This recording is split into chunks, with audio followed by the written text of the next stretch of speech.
Bien, vamos a abrir la palabra de Dios, esta vez en una carta, primera de Timoteo, si lo pueden presentar de una vez, primera de Timoteo capítulo 1, versículo 12 en adelante.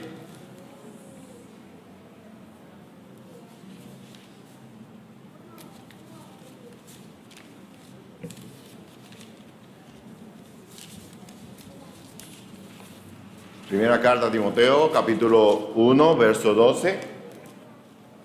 Dice así la palabra de Dios.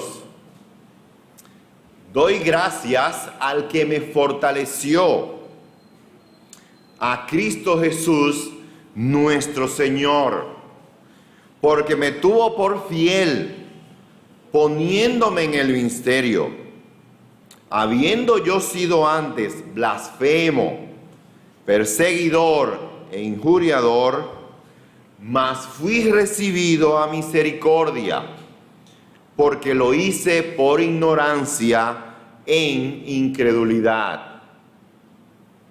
Verso 14. Pero la gracia de nuestro Señor fue más abundante con la fe y el amor que es en Cristo Jesús. Palabra fiel y digna de ser recibida por todos, que Cristo Jesús vino al mundo para salvar a los pecadores, de los cuales yo soy el primero. Pero por esto fui recibido a misericordia. ¿Para qué? Para que Jesucristo mostrase en mí el primero toda su clemencia, para ejemplo de los que habrían de creer en él para vida eterna. Verso 17. Por tanto, al Rey de los siglos, inmortal, invisible, al único y sabio Dios, sea honor y gloria por los siglos de los siglos. Amén. Y decimos amén.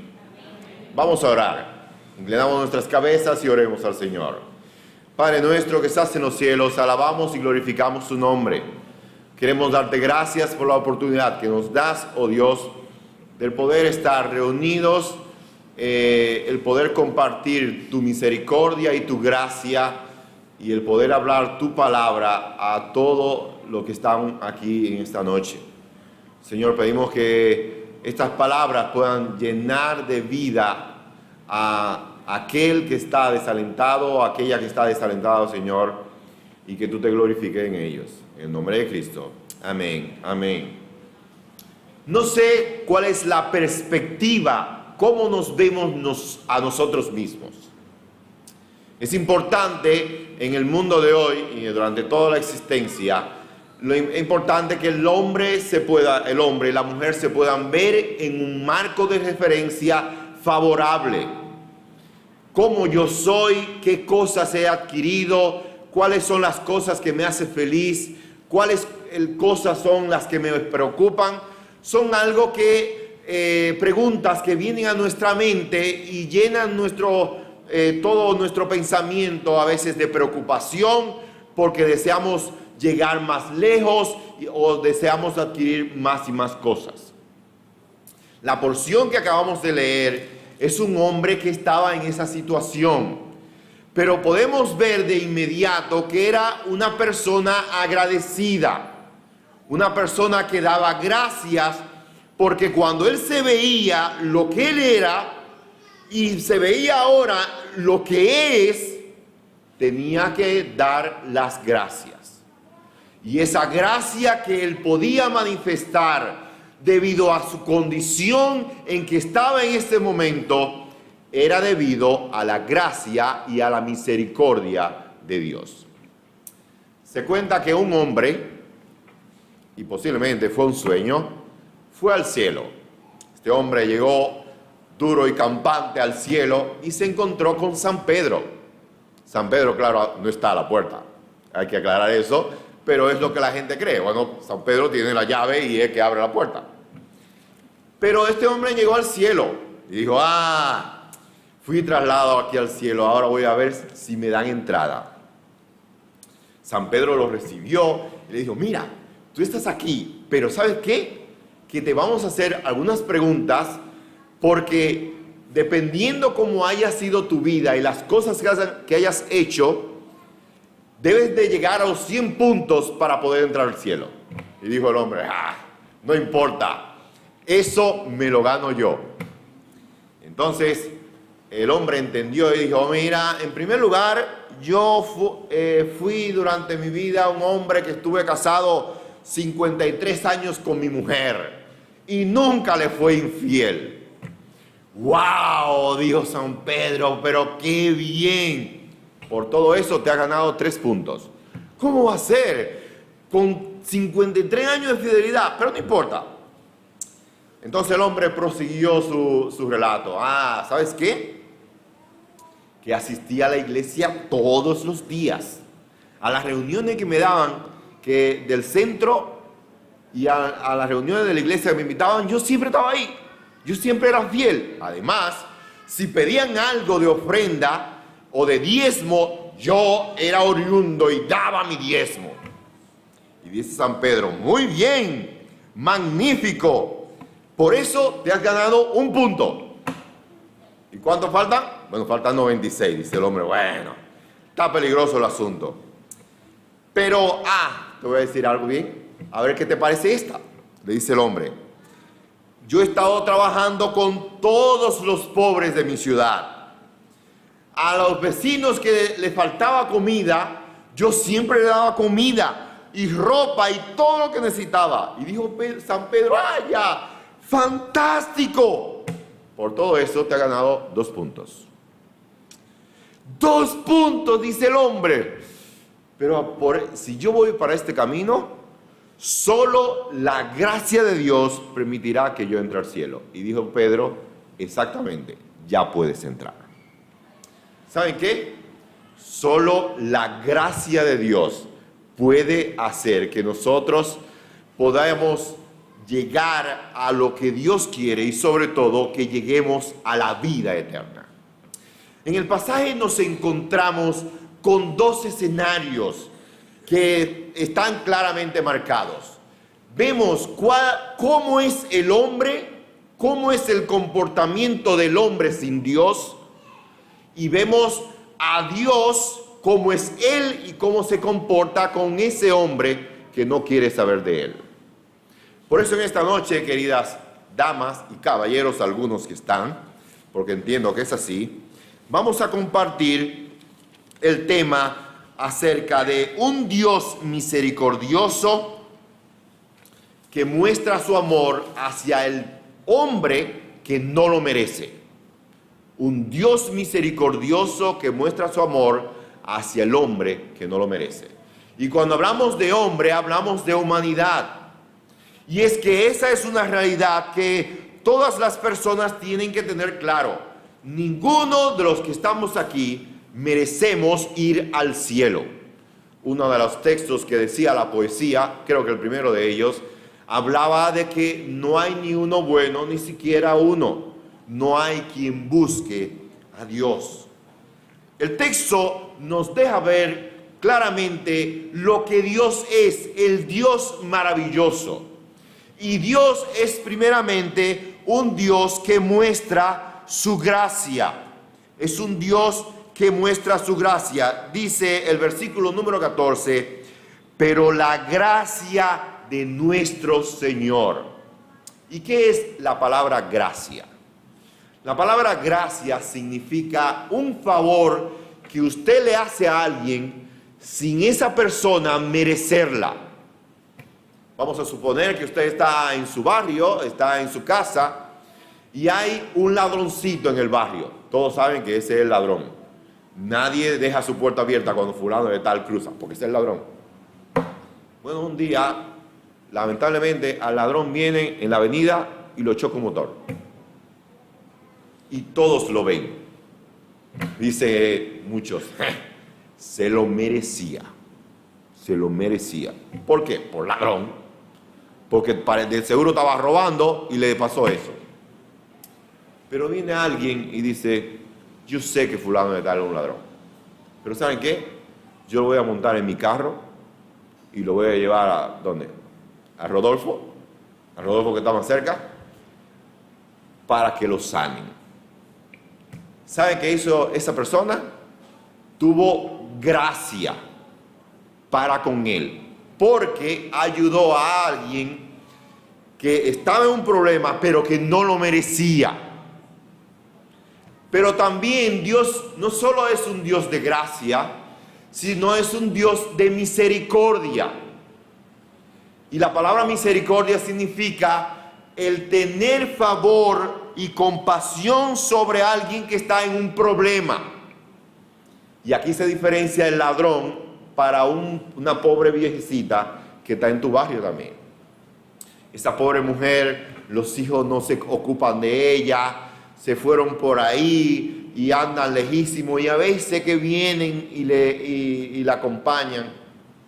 Y esa pobre señora se cayó de la mata de tamarindo, buscando tamarindo para venderlo. Y usted vino y agarró a esa pobre señora y la llevó al médico, sin pensarlo. Usted tuvo misericordia. ¿Por qué? Porque usted le hizo un favor a alguien que estaba en problema, pero que posiblemente lo merecía. Pues Dios es un Dios de gracia y también es un Dios de misericordia, porque Él, a pesar de que somos malos, Él muestra su amor y bondad para con nosotros. Un texto interesante es Efesios capítulo 2, Efesios capítulo 2, versos 8 y 9, porque por gracia sois salvos por medio de la fe.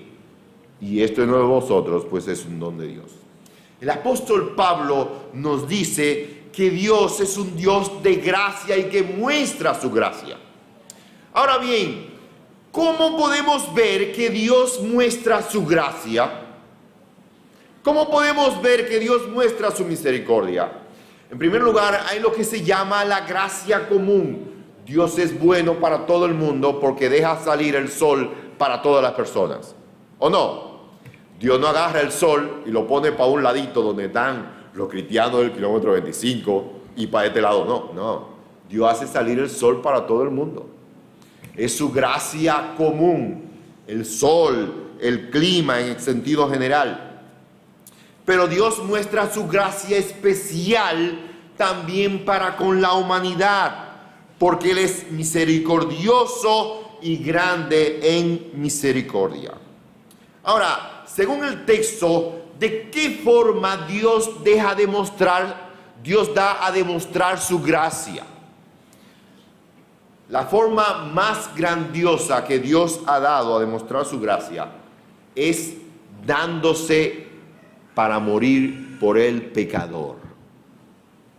El versículo número 15 dice: palabra fiel y digna de ser recibida por todos, que Cristo Jesús vino al mundo para morir por los pecadores, de los cuales yo soy el primero. Querido amigo, te digo la verdad, que el acto de entrega de Cristo, el acto de que Jesucristo se haya entregado por nosotros en la cruz, es la máxima muestra de la gracia de Dios. El acto de entrega de Jesús, primeramente viniendo Él y haciéndose como uno de nosotros. ¿Tú sabes que eso fue un acto de misericordia y de gracia? Porque a Dios le llenaba algo y le hacía más grande el hacerse como tú y como yo. Bueno, celebramos siempre eso en la Navidad. Celebramos el nacimiento del niño Jesús y todo lo demás. Bueno, es el acto misericordioso de Dios de hacerse como nosotros. Dios vino y habitó con el hombre. Dios vino y habitó con el hombre. Ahora, pero ese acto de misericordia de Jesús venir a la tierra también fue un acto de humillación. Dice un versículo muy interesante de la Biblia, que Él, siendo rico, se hizo pobre, para que tú y yo fuéramos ricos por su pobreza. ¿Qué quiere decir ese texto? Ese texto quiere decir, querido amigo, que nosotros debemos ser agradecidos de Dios, porque el hecho mismo de que Él haya venido a la tierra y siendo el creador de todo, dijera, no, yo voy a hacerme como un humano cualquiera y voy a nacer. ¿Y cómo nació? Nació en un establo. ¿Y lo acostaron en dónde? En un pesebre. Muchos de nosotros nacimos, ¿verdad?, en un hospital y nos acostaron en una cuna. Algunos no tuvieron esa posibilidad, pero muy poca gente nace en un establo de animales lo acuestan donde comen los animales, en un pesebre. Pues Él es, vamos a visualizar que Él es el rico de todo, pero que se hizo pobre. ¿Y qué es eso? Una muestra de la gracia de Dios. Pero ¿saben qué? El texto nos dice más. El texto no solo nos dice que Cristo Jesús vino al mundo, sino que también nos dice que Él vino con un propósito, con el propósito de salvar la humanidad. Dice el verso 15, que Cristo Jesús vino al mundo, ¿para qué? Para salvar a los pecadores. Jesucristo no vino al mundo para darse a mostrar y para que la gente lo recordara como una persona importante. Jesucristo no vino al mundo para que solo lo cataloguemos como alguien que sufrió por un, ¿cómo se llaman? Por un propósito de vida, por una teoría que tenía. Y que debían las personas también ver el ejemplo de Cristo y morir por sus ideales. No, Cristo no vino para eso. Cristo vino con el propósito ¿de qué? De salvar a los pecadores. A los pecadores. Y si yo pregunto en esta noche, ¿quiénes están excluidos de la lista de los pecadores? Y levantando la mano, yo sé que todo el mundo dirá, no, yo soy un pecador. Todos estamos claros. ¿Quién es pecador aquí? Todos somos pecadores. Todos somos pecadores. Entonces, ¿por quién Cristo murió? Por todos nosotros. Por todos nosotros. Es decir, que la gracia y la misericordia de Dios se basa en el hecho de no solo venir a la tierra, sino también de morir por todos los pecadores. Y al Cristo morir por todos los pecadores, ¿sabe qué? Se convirtió en el único medio de salvar a la humanidad. Primera Timoteo, en el mismo libro, si pasamos la página, capítulo 2, versículo 5, dice: porque hay un solo Dios y un solo mediador entre Dios y los hombres, Jesucristo hombre. El hecho de que Cristo haya muerto se convirtió en el único mediador. ¿Y qué es un mediador? Un mediador es una persona que está entre uno y otro, que busca conciliar la paz entre uno y otro. Pues Jesús también es el camino al cielo. Y Él dijo: yo soy el camino, y yo soy la verdad, y yo soy la vida, y nadie viene al Padre si no es por mí. Cristo Jesús vino al mundo para salvar a los pecadores. Ahora bien, eso nos deja ver otro punto importante de la muestra de la gracia de Dios. ¿Cuál es la muestra de la gracia de Dios? Que a pesar de que nosotros somos pecadores, Dios no deja de mostrar su gracia. Es decir, que cuando Dios pensó salvar a la humanidad, no estaba la humanidad viviendo bien y portándose bien, obedeciendo las leyes. No, sino que el hombre, como es hoy, es un pecador. Es un pecador. A pesar de que el hombre es un pecador, Dios no deja de mostrar su gracia. Y el texto nos da algunos ejemplos de pecado, pero que en la vida del escritor Pablo eran reales, pero que posiblemente para nosotros se nos hace raro, pero vamos a ver si lo podemos congeniar con nuestra vida.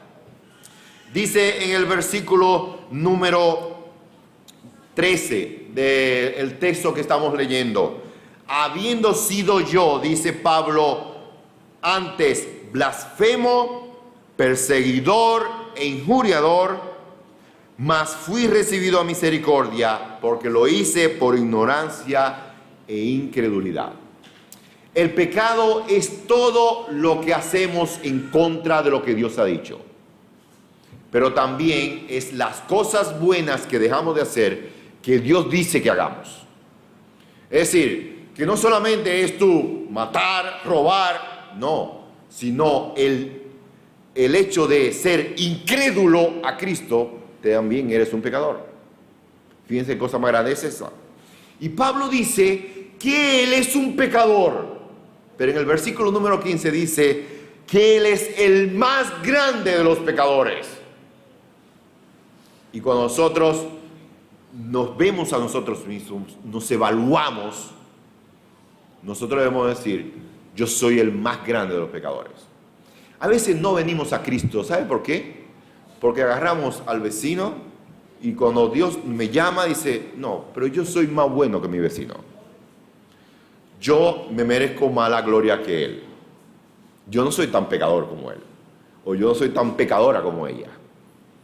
Pero Dios dice de que todos somos pecadores. En primer lugar, Pablo dice que él era un blasfemo. ¿Y qué es un blasfemo? Un blasfemo hoy en día es alguien que dice algo malo en contra de Dios. Eso es un blasfemo. Pero la palabra blasfemo tiene que ver con el hecho de tú hablar mal para hacerle algo a alguien, un daño a alguien. Es decir, que cuando chismeamos y cuando murmuramos, estamos blasfemando, porque estamos dañando la reputación de otro. En el sentido de la Biblia, blasfemar se usa para Dios. ¿Por qué? Porque cuando hablamos mal de Dios, estamos blasfemando contra Dios. En el tiempo de Jesús, los fariseos se le acercaron y estaban diciendo, este no hace milagros sino por el espíritu del diablo. Y Jesús dijo, miren, eso se llama una blasfemia en contra del Espíritu Santo. Y no le será perdonada en el tiempo de Cristo. Blasfemar es hablar mal en contra de alguien para dañar su reputación. Es maldecir a otro.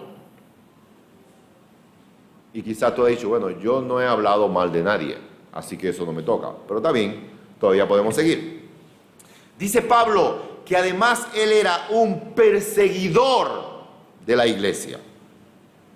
Y la palabra perseguidor lo que quiere decir una persona que molesta, que fatiga, que procura hacer daño a aquel que considera una víctima.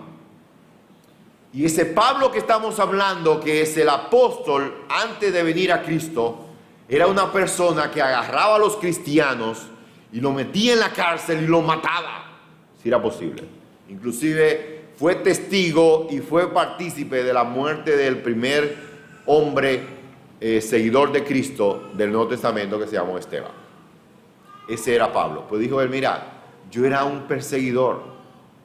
Y el tú maldecir, el tú molestar, fastigar y querer hacer daño a alguien, tú te conviertes en un perseguidor. Pero también él era un injuriador. Y el injuriador es una persona que es un blasfemo, con violencia. ¿Por qué? Porque el injuriador es un violento insolente, es una persona que procura no solo dañar la reputación de alguien, sino inclusive hasta hacerle daño físico. Eso es un injuriador.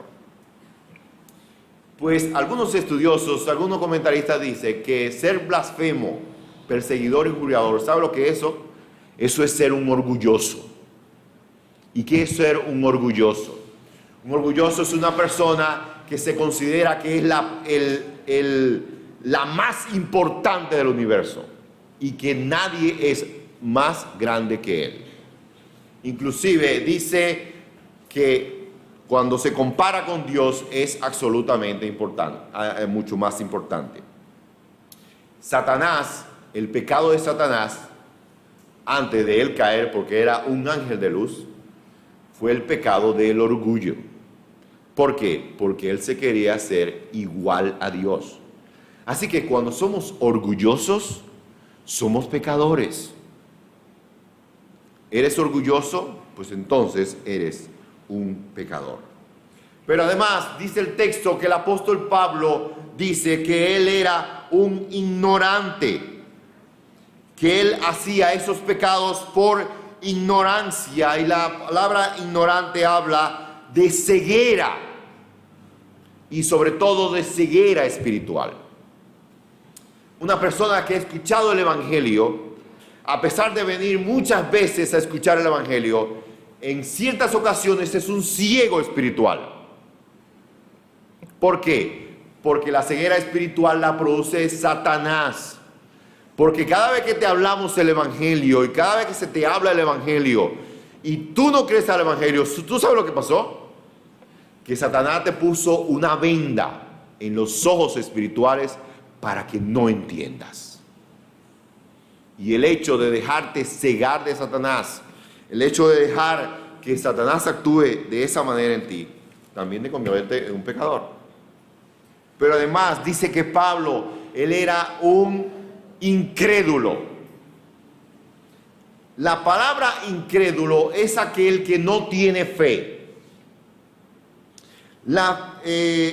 ¿Y qué es eso de no tener fe? El no tener fe es carecer del conocimiento y la percepción de algo.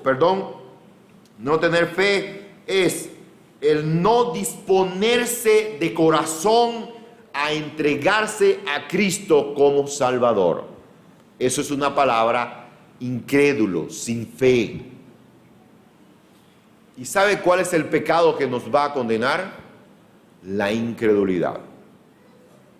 En el cielo, cuando estemos en lugar estés en el lugar del juicio, puedes decir: mira, yo fui una madre muy buena con mis hijos. Cuando abrieron el centro en el templo bíblico de Pedro Brán, yo llevé a mis hijos para que lo cuidaran, yo me preocupé por mis hijos. Pero cuando tú llegues allá arriba, te van a preguntar: ¿creíste tú en Cristo como Salvador? Y tú le digas que no, entonces no podrás entrar a la gracia de Dios que es en Cristo. Pablo dice: yo soy el más grande de los pecadores. Pero la gracia de Dios es tan grande que Él nos brinda su paciencia más suprema para que tú puedas arrepentirte de tus pecados y venir a Cristo como Salvador personal. Si había una persona mala en ese tiempo de Pablo, era él. Pero dice él, ¿saben qué? Verso 16. Pero porque yo era de esa manera, por la gracia de Dios mostrada, yo fui recibido a misericordia, para que Jesucristo mostrase en mí el primero toda su clemencia, para ejemplo de los que habrían de creer en Él para vida eterna. ¿Qué es lo que nos quiere decir ese texto? Que no hay nadie tan malo que Dios no pueda perdonar. ¿Escucharon? No hay nadie tan malo que Dios no pueda perdonar. Porque el amor de Dios es mucho más grande y su paciencia es mucho más grande que el pecado más grande que podamos tener. El amor de Dios es amplio y grande en perdonar. Y Él está dispuesto para que aquellos que decidan creer en Cristo como Salvador personal, de una vez, ¿sabe qué le da? La vida eterna. No tenemos que llegar al cielo para que San Pedro no abra la puerta, sino que en ese momento tenemos el sello de Dios de que tenemos la vida eterna. Y frente a un corazón que ha sido perdonado, frente a un corazón que ha sido salvado, que ha visto que la gracia de Dios es tan inmensa, solamente puede zafar de su boca una expresión de adoración, como dice en el versículo número 17. Y dice: por tanto, al Rey de los siglos, al inmortal, el invisible, al único y sabio Dios, sea honor y gloria por los siglos de los siglos. Amén. En esta noche, Dios muestra su gracia de nuevo. porque te permite escuchar el Evangelio, porque te permite escuchar la exposición de la palabra de Dios y abrir tus ojos a la obra maravillosa que Él hizo en la cruz del Calvario. Cristo Jesús vino al mundo y no se quedó en la tierra para que estuviera con nosotros, sino que vino para morir por nosotros. Y murió en una cruz. Y resucitó y está ahora en los cielos. Y da la oportunidad a todo el que se acerca a Él, lo hace su Hijo y le da la vida eterna. ¿Y qué es lo único que tenemos que hacer para recibir la gracia de Dios? Dice un texto: si confesares con tu boca que Jesús es el Señor y creyeres en tu corazón que Dios le levantó de los muertos, serás salvo. Porque con el corazón se cree para justicia, pero con la boca se confiesa para salvación. La gracia de Dios se manifiesta todavía hoy. ¿Quién quiere recibir la gracia de Dios hoy? ¿Quién levanta su mano y dice: mira, yo quiero recibir la gracia de Dios? Yo quiero ser perdonado por Cristo. Tú puedes, ahí sentado donde estás, decirle: Señor Jesús, perdona mis pecados. Yo soy el primero de los pecadores, Señor. Perdona mis pecados. Gracias porque moriste por mí en la cruz. Yo te pido que tú entres a mi corazón y me des la vida eterna. Creo que puedes salvarme. Tú puedes hacer esa oración ahí, en tu corazón, y decirle de esa manera, y Dios escuchará tu clamor y te va a dar la vida eterna. Y te va a dar la vida eterna porque Dios es un Dios de gracia y de bondad que la muestra en cada momento. Si hay alguno que quiere recibir a Cristo, no se vaya. Hable conmigo o con cualquier otro. O si no, puede ahí mismo hacer la oración y decirle al Señor que perdone tus pecados. Vamos a orar. Te damos las gracias, Señor de los cielos, por tu bondad y misericordia, por tu gracia infinita, porque nos has amado de una manera suprema. Y permite, Señor, que podamos llegar a ti por gracia, por medio de la fe, por Cristo Jesús. Señor, yo te pido por todos los que estamos aquí. Te damos gracias, Señor, por aquellos que te hemos recibido como Salvador. Y tenemos asegurado la vida eterna, porque por tu gracia la tenemos. Y, Señor, pedimos a ti de que toques ahora los corazones que todavía no te han conocido. Han recibido el beneficio del centro, han recibido el amor de los hermanos hacia sus hijos, Señor, pero necesitan también recibir de ti la salvación. Que decidan creerte a ti, oh Dios, y depositar toda su voluntad delante de ti para recibirte como Salvador personal. Toca sus corazones, Padre, y glorifica de una manera poderosa. Te alabamos y te bendecimos porque tú eres un Dios de amor. En el nombre de Cristo. Amén.